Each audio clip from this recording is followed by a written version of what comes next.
Smithsonian national air and space museum, Washington DC.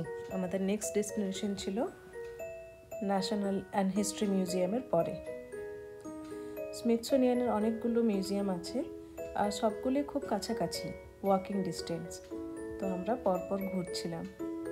এখানে একটা space sweet রাখা ছিল আর বাচ্চারা পরে পরে সবাই ট্রাই করছিল। এটা হচ্ছে রাইট ব্রাদার্স, যারা এরোপ্লেন ইনভেন্ট করেছিল। তো এখানে ওই পুরো ডিটেলস হিস্ট্রি রাখা ছিল আর একটা ডেমো এয়ারক্রাফটও ওখানে রাখা ছিল।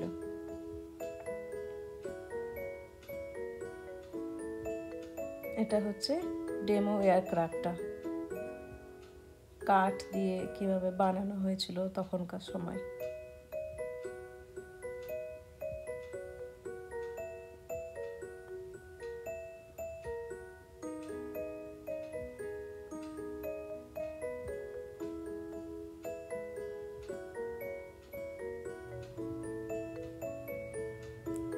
ওখান থেকে বেরিয়ে মেন লবি যেখানে, ওখানে নানা রকমের প্লেনের মডেল উপর থেকে হ্যাং করা ছিল। প্লাস এখানে প্লেনের ভিতরে ইঞ্জিন, যেখানে বসে পাইলট চালায় প্লেন ককপিট, সেটা কীরকম দেখতে হয় তা রাখা ছিল সেটা। এটা হচ্ছে প্লেনের ইঞ্জিন।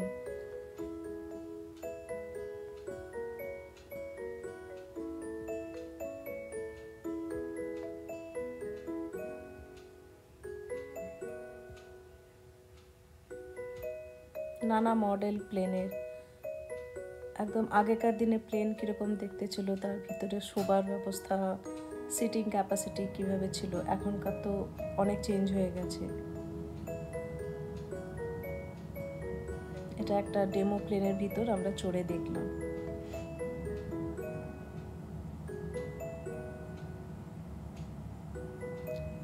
ঢুকেই ডান দিকটা ছিল ককপিট।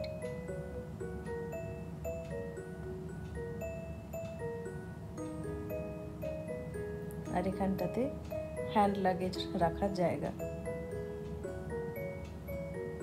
বসার সিট। এটা একটা পুরোনো প্লেন, ওরা পুরো ওখানটাতে ইয়ে করে সাজিয়ে রেখেছে।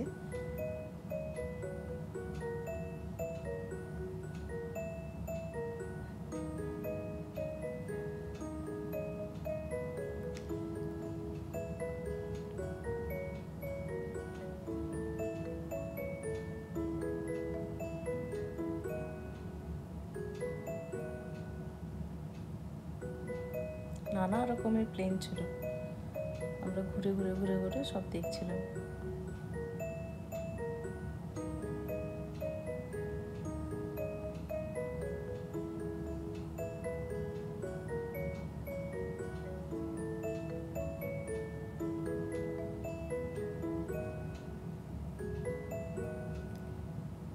এখানটা স্পেস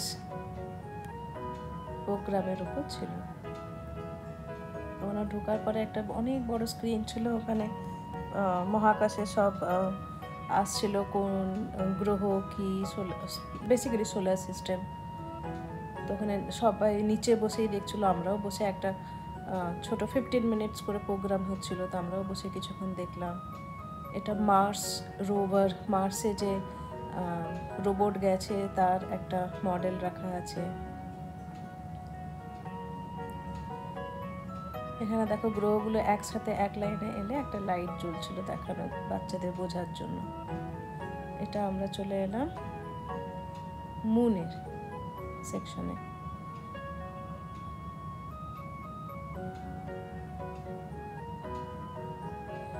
এটাই নানা রকম স্টোন রাখা ছিল, কোনটাতে কতটা বেশি ম্যাগনেটিক ফোর্স আছে সেটা দেখার জন্য। এটা হচ্ছে ক্যাপসুল, এর ভিতরে করে অ্যাস্ট্রোনটসরা ফেরে। এটা রকেটের নিচেটা।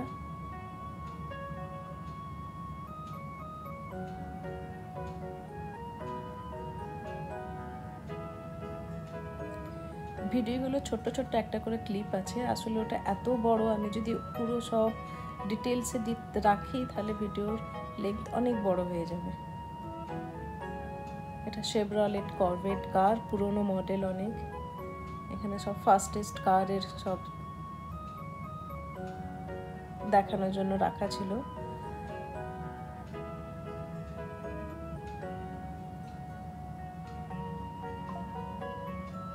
রেসিং কার সব। স্মিথসোনিয়ান ঘোরার পর আমরা চলে গেছিলাম ওয়ার্ল্ড ওয়ার 2 মেমোরিয়াল। আমরা যখন গেছিলাম ওই সময়টা প্রচণ্ড গরম ছিল, আর এখানে যখন ঘুরছিলাম ঘুরতে ঘুরতে ভীষণ ক্লান্ত লাগছিল, কিন্তু জায়গাটা ভীষণই সুন্দর। প্রতিটা কাহিনী এভাবে খোদাই করা আছে বলতে পারা যায় ওয়ার্ল্ড ওয়ার 2 এর।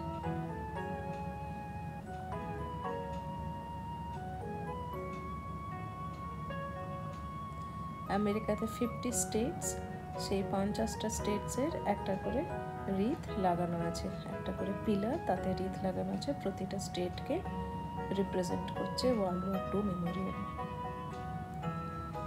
এই যে জায়গাটা, এখানটাতে এত গরম লাগছিল, সবাই বসেছিল, আমরাও বসেছিলাম, অনেক কিছুক্ষণ রেস্ট নিলাম। এই পিলারগুলোর নিচে লেখা আছে কোন স্টেটের কোনটা।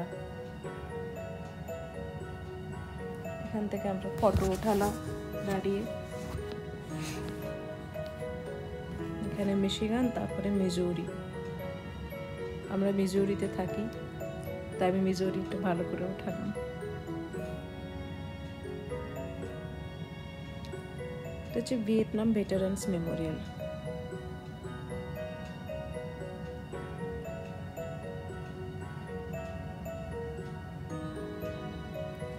এখানে সমস্ত সৈনিক যারা প্রাণ হারিয়েছিল তাদের সবার নাম খোদাই করা আছে।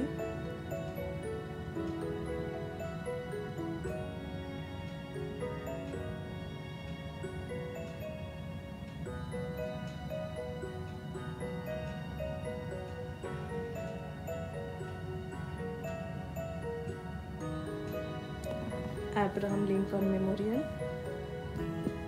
অ্যাব্রাহাম লিঙ্কন মেমোরিয়ালেরও উপরে সব স্টেটের নাম লেখা আছে। এই জায়গাটাতে তখন কাজ চলছিল, তাই অনেকটাই ঘেরা ছিল। এটা ভিতরে ঢুকে গিয়ে এখানে লিঙ্কনের মূর্তি রাখা আছে। আমাদের নেক্সট ডেস্টিনেশন ছিল হোয়াইট হাউস। হোয়াইট হাউসের ভিতরে ঢোকার অ্যাপয়েন্টমেন্ট পাওয়া যায়নি, তাই আমরা বাইরে থেকে গিয়ে ঘুরে ঘুরে দেখলাম।